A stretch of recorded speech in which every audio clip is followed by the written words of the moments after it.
Hi everybody, my name's Julia from Bobbins and Buttons. My business and my channel are all about helping people learn to sew. Today I'm going to share a tutorial for how to make a zip top pouch. So this little zip top pouch is a project that I teach in my beginners course. So for my beginners course it's really geared towards people that have never sewn a stitch or threaded a needle. You can have zero knowledge when you start the beginners course, and the projects that I set in the course include all the fundamentals that you'll do with ongoing projects. So we do seams and hems, and this is to have a go at putting a zip in. And I promised over the past few courses that I would share a tutorial for this little zip top pouch so that they can carry on making more of these at home and just have something to refer back to. So this is the promised tutorial. So I'm also sharing the pattern for this, and what I've done is I've actually sized it into 3 different sizes now. So this is the medium size, I've got a smaller size, and then I've also got a larger size. So there's 3 different sizes, and if you would like to download the pattern, there's a link below the video which will take you over to a special subscribers page where you can have access to all the free patterns that I offer. So just before I start the tutorial, I just wanted to talk about the materials I've used for these, because they are really versatile little bags. So they're great for all sorts of things. You could use them as toiletry bags. I've made small ones like this for little taking medication away with you, something like that, or you could use the larger one as a little toiletry bag for, you know, I've given these to my kids when they've had you know, sleepovers and things, so they've got the toothpaste and what have you in there. But they also are great. Lots of my customers carry on coming to my classes, and a few of them have bought their pins and needles and bits and pieces in the medium size one. So there's lots of different ideas for their uses, and also they make really great gifts. So you could also make a little set as a gift, or just one. Somebody in my class appliqued an initial and gave it as a gift to her friend, which I thought was a nice idea. So I just want to talk through the materials I've used for these, because like I said, there's lots of different options to, you know, you can use to make these up. So this one started life as a project for a top for me, and it's made out of a vintage silk sari. So it's a really beautiful print and I love it, but because the fabric is silk, when you wash it, it becomes stiffer. Silk doesn't really like being washed. So what I did, I had the plan of making it into a quilted cushion cover, so the quilting would give the extra weight to the fabric. So I've added that, and I've done some simple quilt lines, and the plan was to make cushion covers. But then when I came to it, I didn't really like the cushion cover with the rest of the cushions on my sofa, so it became a bit of an abandoned piece of fabric.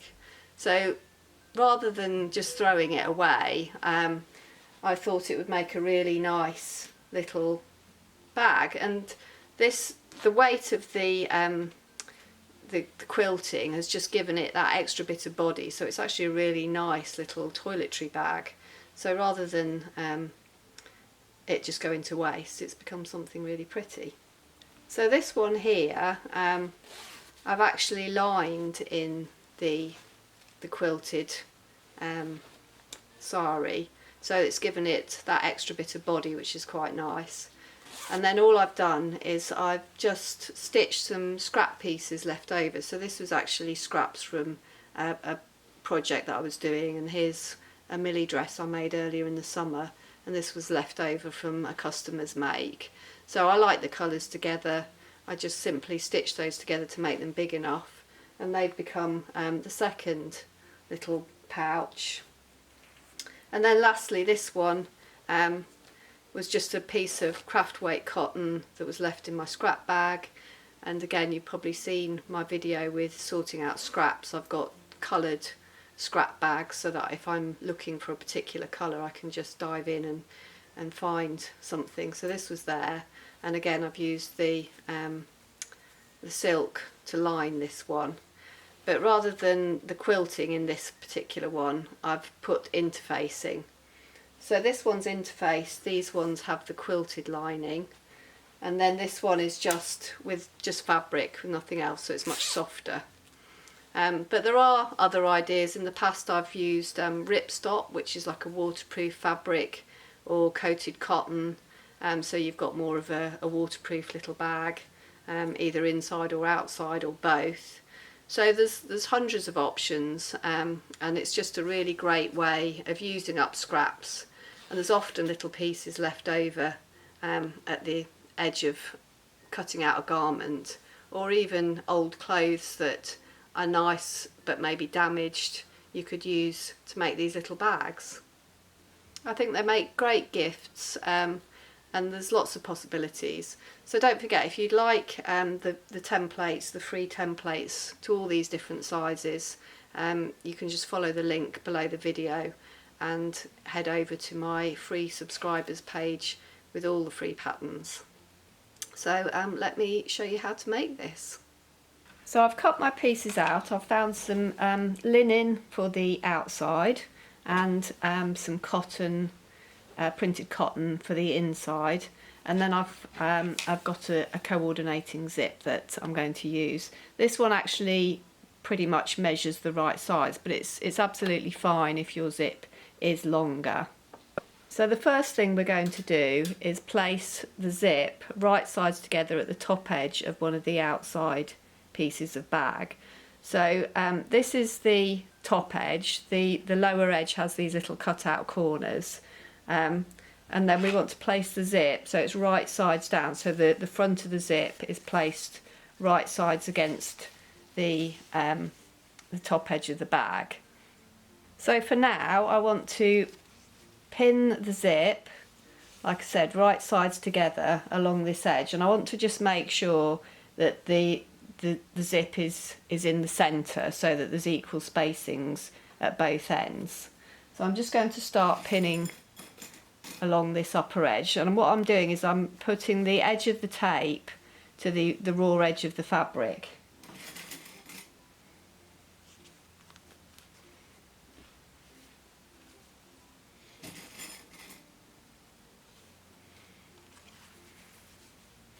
So now I'm going to go ahead and sew that.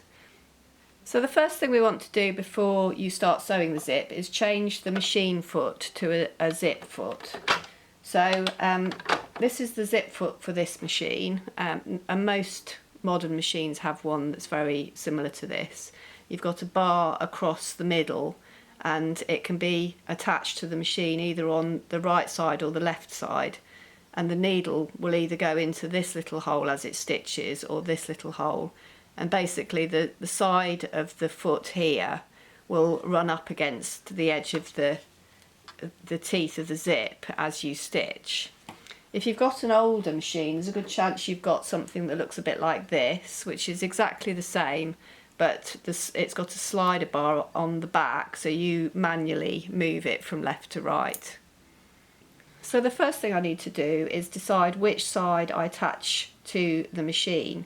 So I'm going to have a look at the bag here, and I want to work with the work to the left, so it hangs off the edge of the machine and doesn't get sort of become bulky in the middle of the machine. And so I want this front plate to run along the edge of the zip teeth. So I'm going to attach it to the machine on this edge. So all I do to take this foot off is there's a little lever at the back. I just push that forward and it drops off. So I can take that one away, and now I can just lower the lever and attach that one to this side of the machine foot. So now I'm ready to go ahead and sew this side of the zip. So all I'm going to do is just stitch, running the edge of that front plate against the teeth, and just run all the way down. I'm going to start with a little bit of backward stitching and finish with a bit of backward stitching. So now if your zip is extra long, you won't have to worry about the zip pull, but in my case there's a chance it might push the foot a bit too far out and I won't get very close to the teeth. So I'm going to start by just pulling the zip down a little bit so that I can run the machine foot along the edge of the teeth, and when I get to here I'm going to stop and then pull the zip back up.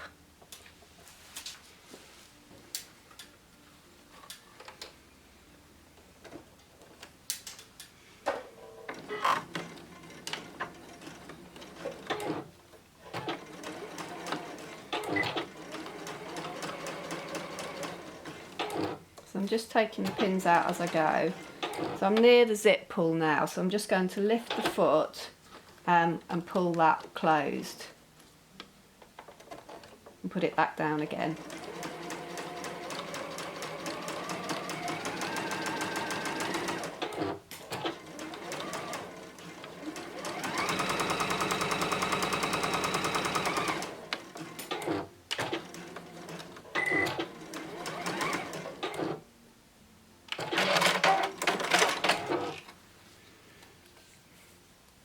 So there's our first side of the zip put in, and you can see that gets quite close to the teeth, but enough space so that the fabric doesn't get stuck in the teeth when you open the zip.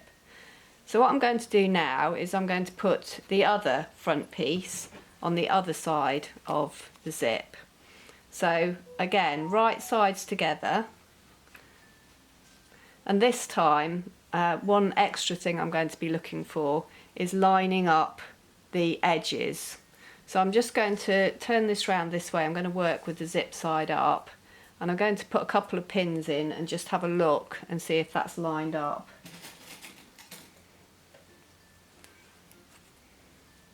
So again, I'm matching the edge of the tape to the raw edge of the top of the little pouch, and now I'm just going to open that up. Can you see that that's actually slightly staggered? So what I want is this line of the fabric running exactly in line with the next side.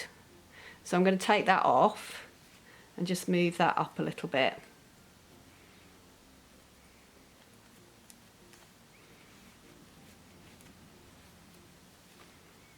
And that's better. Can you see how this line, this raw edge, runs straight directly into that raw edge? And that's going to make life a lot easier when we come to sew the bag together.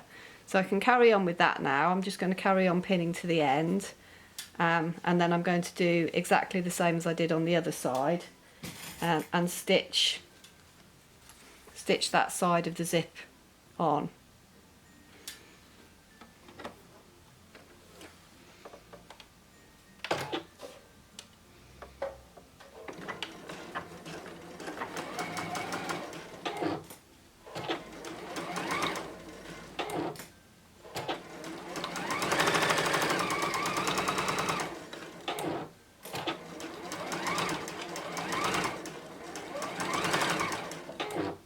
I'm just going to stop there and pull the zip past the end. You might sometimes find that you need to lift the foot. You can often lift the foot a little bit higher than it will naturally go on some machines, just to get the bulk of that zip pull past underneath the foot.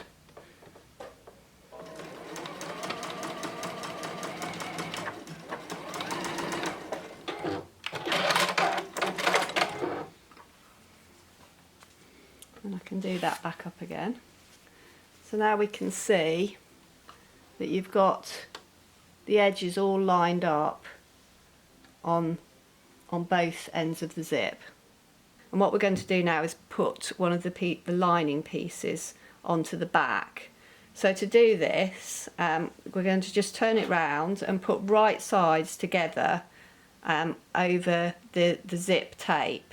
So I'm just going to fold that back down so that you can see the zip like this, and place the raw edge in alignment with the raw edge of the outer, and it's covering the back of the zip. I actually quite like to stitch it from this side because you've already got a line of stitching and you can just follow that line of stitching for the one that you're about to do. So I'm just going to pin that over the zip. I know it's getting a bit origami now, so I'll just show you how this looks. So that's pinned in. The other thing we need to be careful of is that this edge is exactly lined up with the edges of the outer. So that looks like that. Let me just show you.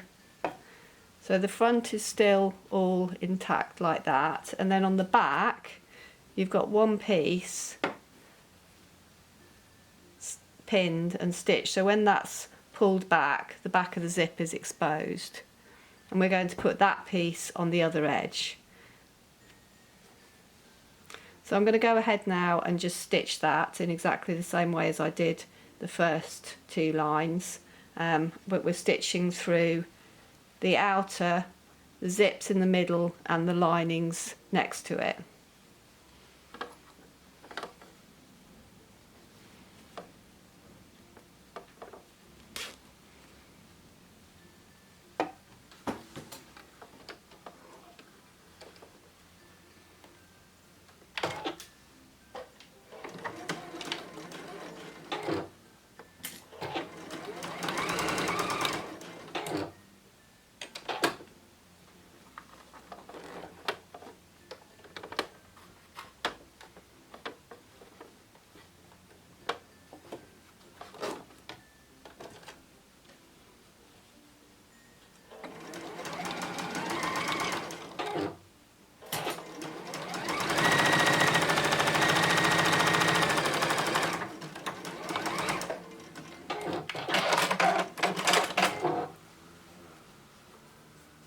So there we've got the outer and one inner piece.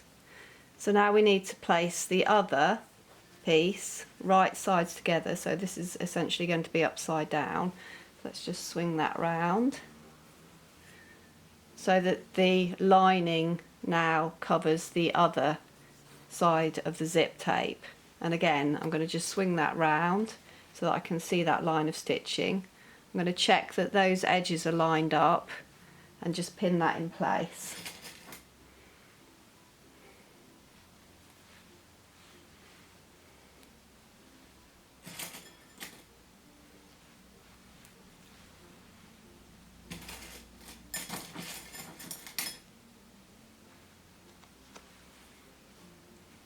So now let's just take another look at that so you can see how that looks. There's our outer, and then on the back we've now got the back of the zip exposed, and we've got a lining piece at the back of both front bits.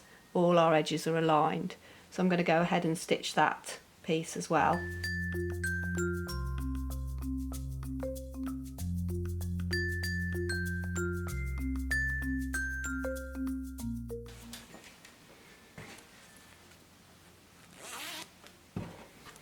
So there we go, we've got our front and we've got our back pieces stitched to the zip tape. So before I do anything else, I'm just going to go and press this so that the fabric is pushed away from the zip tape, because we don't want to create any pleats when we come to sew it together, because it can get stuck in the zip and we want to keep that looking nice and neat. So I'm just going to go and press that. And then we'll move on to the next step. So here's our nicely pressed bag, so it's all nice and flat around the zip. So now what we're going to do is stitch the sides together. So again, this gets a little bit origami at this stage. So what we need to do is put the right sides together of the outer and the right sides together of the lining. So we're just folding the lining pieces so they're facing each other and the outers are facing each other. So we've still got that full shape like this. And what we're going to do now is just pin the edges like this. So I'm just going to go ahead and pin that, and then I'll talk through the sewing of these sides. So what I want to do is match up the raw edges, and hopefully everything stayed nice and aligned as you stitched it, so this shouldn't be too tricky.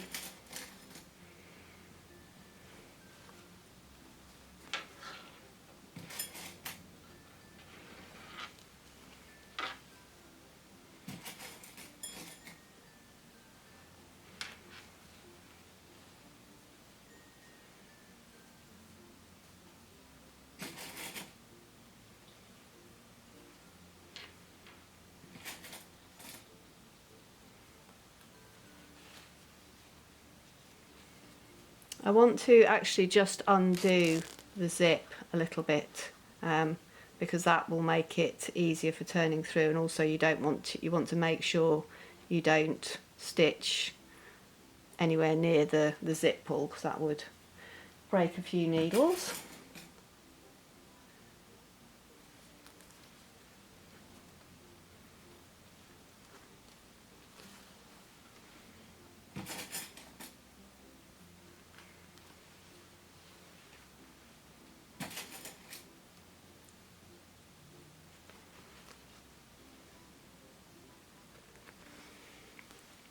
So there we are, we're all pinned. So there's a couple of things here. One, this lower edge of the lining, we're going to leave a gap, which is where we're going to turn it through. So I just like to put a vertical pin to remind me to stop and leave a gap. Only needs to be, I don't know, about 6 or 7 centimetres, about a third of the distance in the centre. So when we're stitching, you want to stitch from this edge.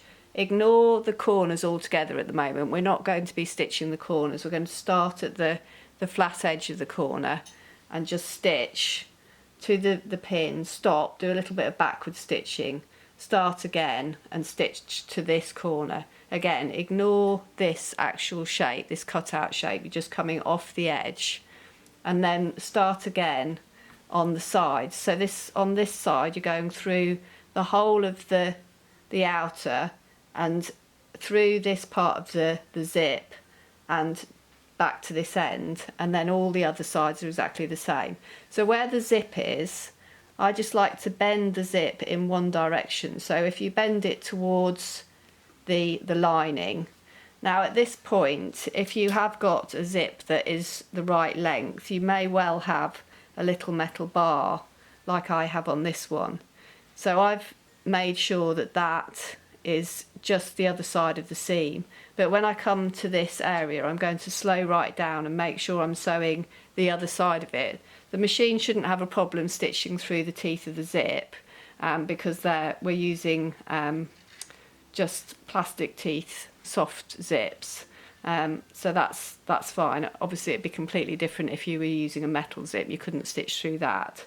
And then the same on this side, and we've got this zip, the zip pull is down, undone a little bit, so we can just bend the tape towards the lining, the same as we have on this side, and just pin that in place. But what I'm going to do is as I come to that part, I'm just going to check that it's not, when I take the pin out, that I'm still pointing the zip tape towards the lining. So I'm going to go ahead and stitch that, and then I'll show you the next part. Oh, the one thing is we need to go back to our original foot. So let's just take our zip foot off and put the regular foot back onto the machine.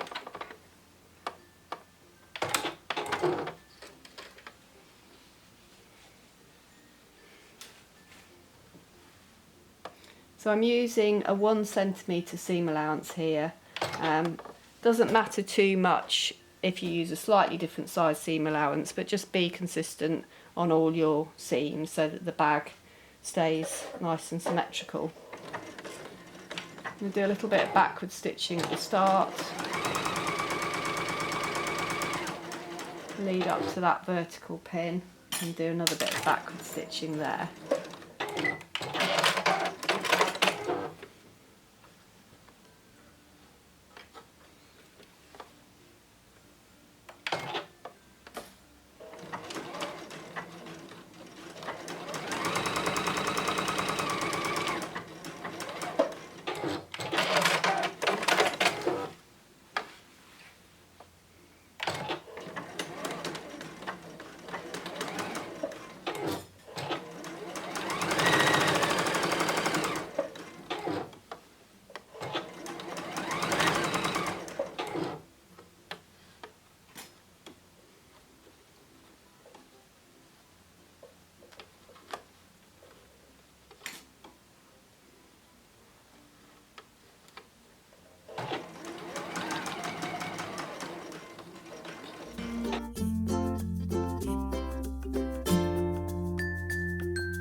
So there we are, I've gone all around. You can see I haven't gone round the corners, I've just gone up to the edge of the corner and stopped on all the edges.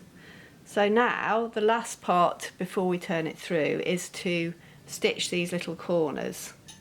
So all we do to close the corners is we pull the bag so that we can get the seams so that they align. So we want the side seam to match with the bottom seam.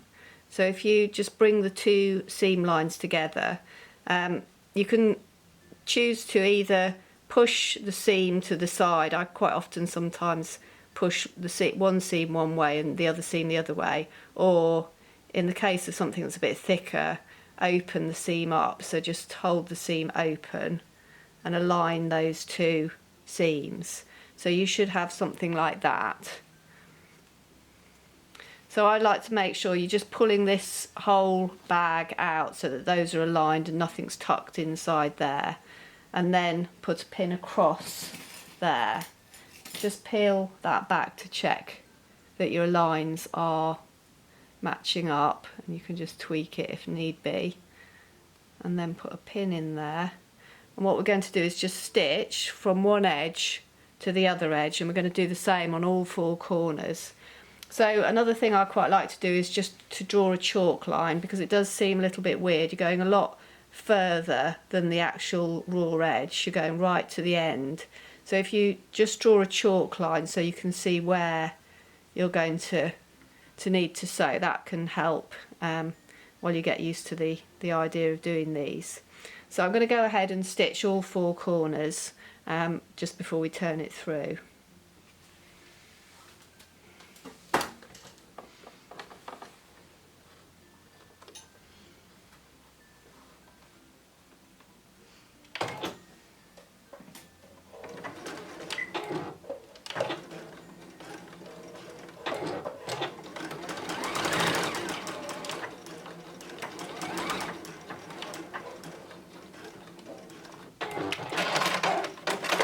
Do some good backward stitching at both ends, because this is a very small piece, so it's more prone to coming undone. So make sure you do a good few backward stitches at either side.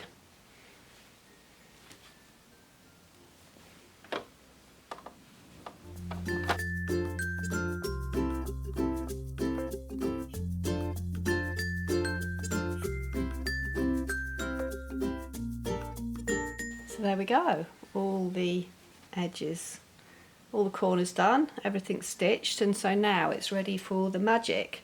There's one last thing just before you turn it through.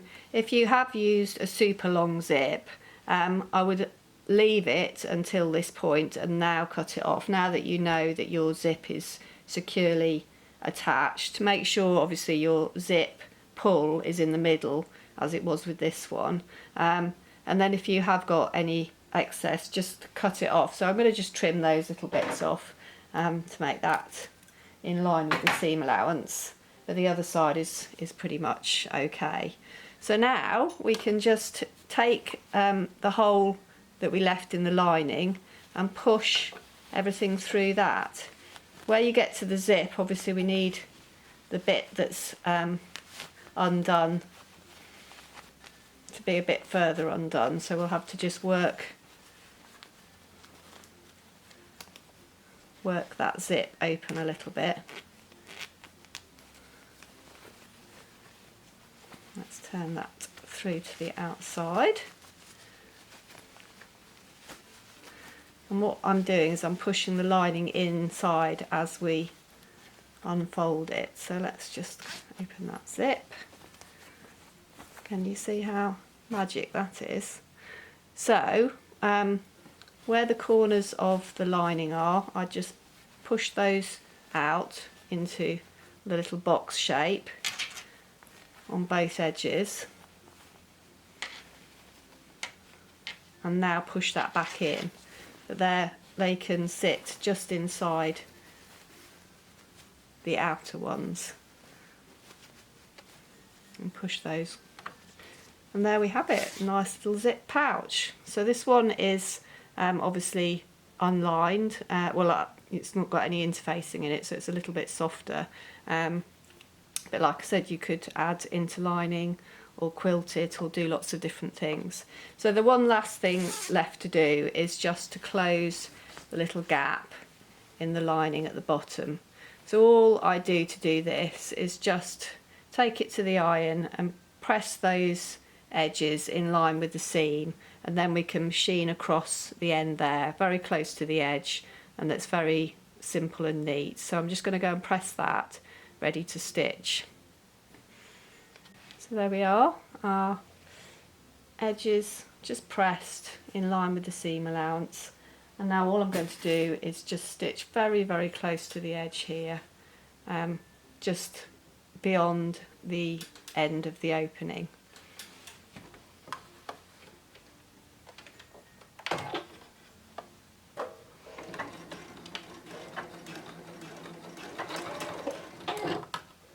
Again, I've done a little bit of back stitch there just to secure it.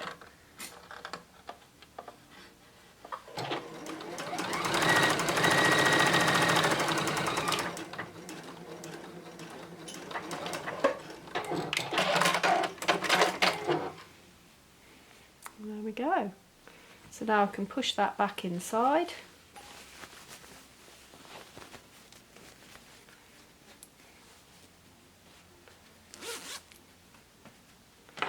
And there's our finished little pouch.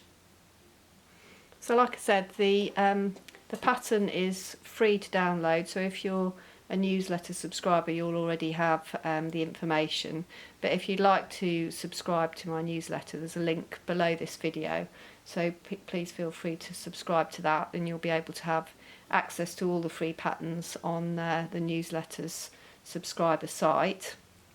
And if you'd like to see more tutorials and videos, please don't forget to subscribe to my YouTube channel. Thanks for watching.